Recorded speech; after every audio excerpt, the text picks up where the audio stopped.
New at 5, Bay Area-based Fry's Electronics recently announced its Palo Alto store would be closing, but is that the only one? The question of the hour. KPIX5 reporter Devin Feely on the alarming signs that are sparking concerns about the technology superstore's future.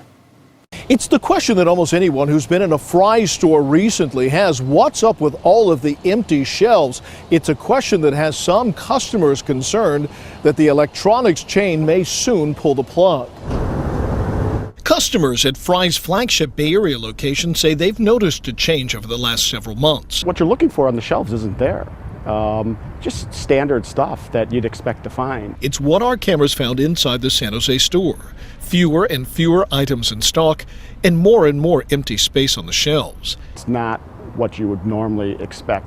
Big dollar items are still here, but it's the little stuff that you want, the different connectors, the video cables, things like that. They just don't have it anymore. Fry's opened its first store in the Bay Area in 1985 and went on to expand to 9 states where it still has 33 locations.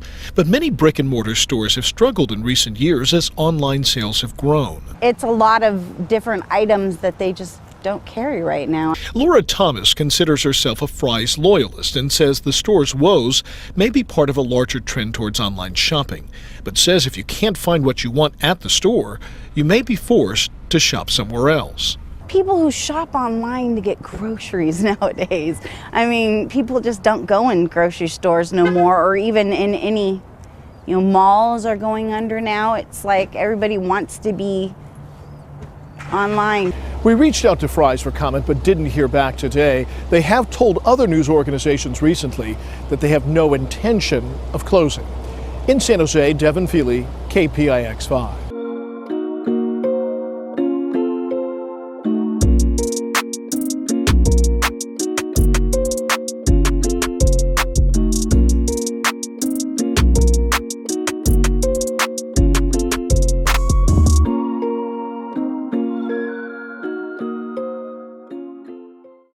Welcome everyone to the Traveling Man, or Urbex, whichever channel I decide to put this on, since this company's probably going out of business relatively soon. I don't know, a lot of the news from the company says, no, we're not going out of business, we're just restructuring, but I've heard from a lot of people that have been into their local Fry's Electronics that the shelves are very bare and it looks like they're going out of business. So join me on today's episode as we check out Fry's Electronics. This is the story of the over 35-year-old Fry's Electronics store. Charles Fry started out in the 60s and 70s with a supermarket chain called Fry's Supermarkets based in California. In 1972, he would sell the supermarket chain for $14 million. He would give around $1 million of the proceeds to each of his sons, John, who had worked as an IT manager for the supermarket chain, W. Randolph, who goes by the nickname Randy, and David, none of whom had much interest in the grocery store retailing. Here you can see some of the empty shelving that I was talking about, and this was about a year before the entire chain closed for good. On May 17, 1985, they would all join together along with John's former girlfriend, Catherine Calder, to open the very first Fry's Electronics store. The very first store would be 20,000 square feet and located in Sunnyvale, California. The Fry's food and drug stores are currently owned by Kroger. Although they're not affiliated with the electronics store, they do still have similar logos. The idea of the new electronics store was to use some of the models of grocery retailing, which the brothers were very familiar with. What set Fry's apart from other electronics stores like Circuit City and Best Buy was the fact that they sold electronic components such as capacitors, resistors, circuit boards, all that kind of stuff you would need in order to build things like computers and robots.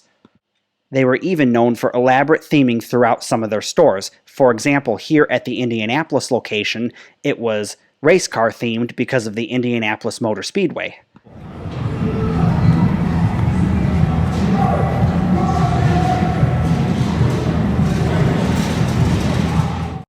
Another staple of this store was the cafe, and I believe all the stores had one, or at least all the stores I visited had one. Unfortunately, when I visited, it was closed because they have very limited hours. They're only open for a short period every day. And that's really unfortunate because it looked awesome. I would love to go shopping at an electronics store and grab a bite to eat and something to drink. I never got to experience this, unfortunately. 「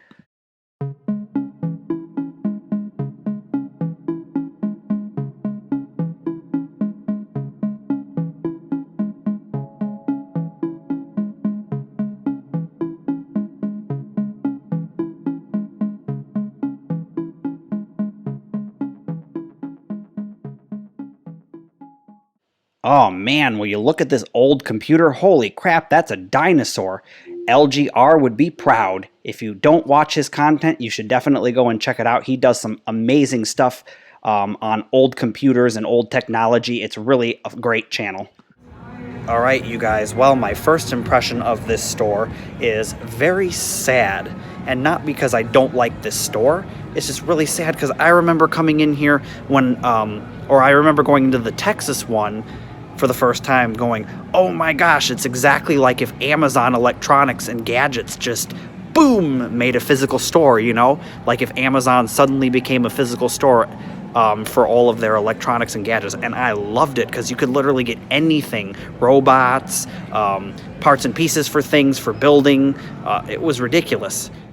Fry's was one of the very few electronic stores billed as the one-stop shop where you could buy things such as soft drinks, snacks, microprocessors, and so much more, all in one store.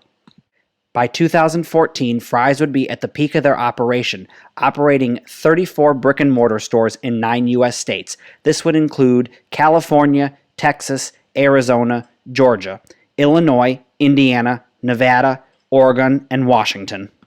By 2019, things weren't looking good for Fry's, as they would begin to close certain stores around the country. Unfortunately, with the onset of the coronavirus pandemic, Fry's would be doomed, and on February 24th of 2021, their website would go offline forever, as well as the closure of all remaining stores. Welcome back. Well, the end of an era for electronic goods haven, Fry's. Well, it just announced that it is permanently closing the doors of its stores here in the Bay Area and throughout the rest of the country. NBC Bay Area's Bob Riddell is live at Fry's location in San Jose. This is where customers have been showing up unaware of that news, Bob. Correct. If you look over to the right, you can see some people have been showing up. There's a guy right there. It looks like he was coming here to try to make a return. He won't be able to do that. One customer commented to me that the writing was on the wall as far as the demise of Fry's. If you've been in the stores in recent months, you notice the bare shelves, lack of inventory, fewer employees.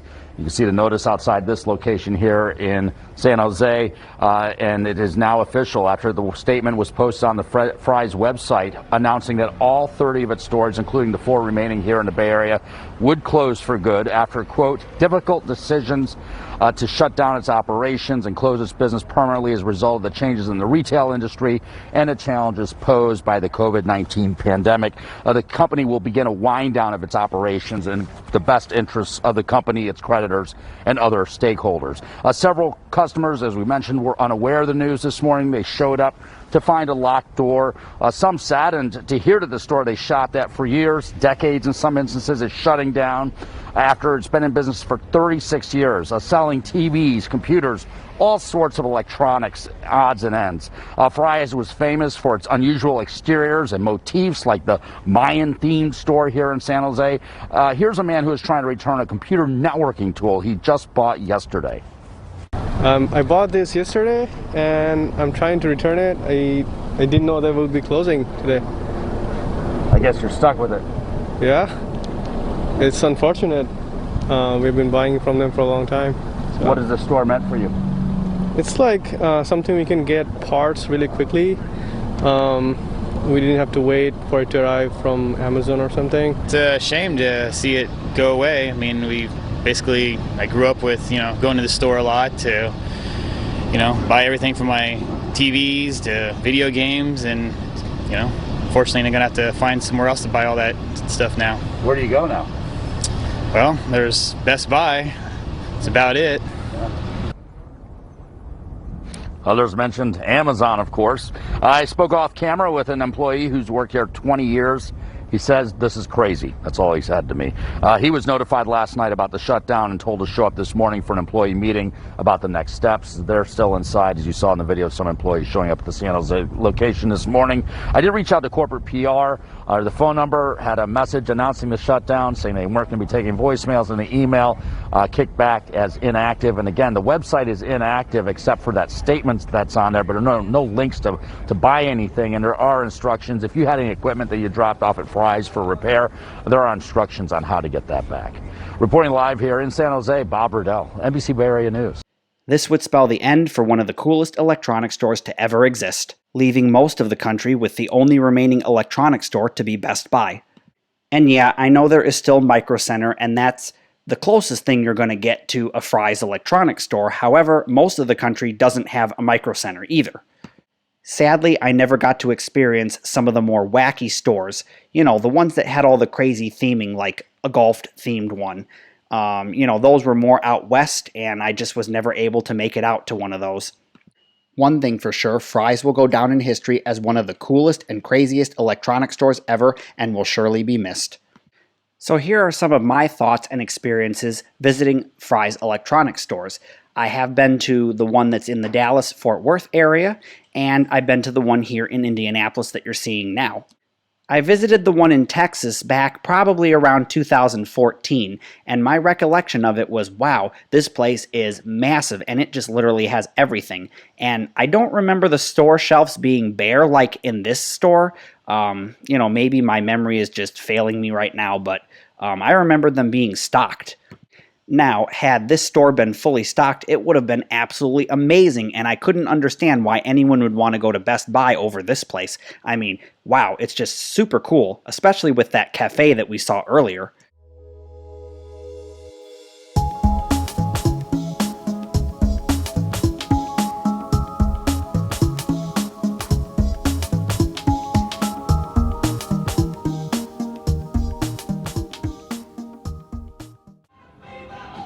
Oh, I love the song that's on right now, and probably going to get copyright striked for it, but whatever.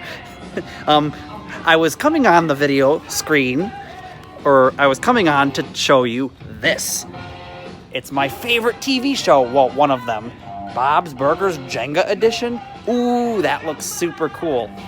Look at that. Look at that. Wait, I gotta... Thanks for coming along to take a final look at the Fry's electronics store as we bid it farewell. If you like the content I'm creating here, then why not check out the Patreon link in the description box below. Like, comment, and subscribe, and I'll see you on another episode of Urbex. Bye, everyone!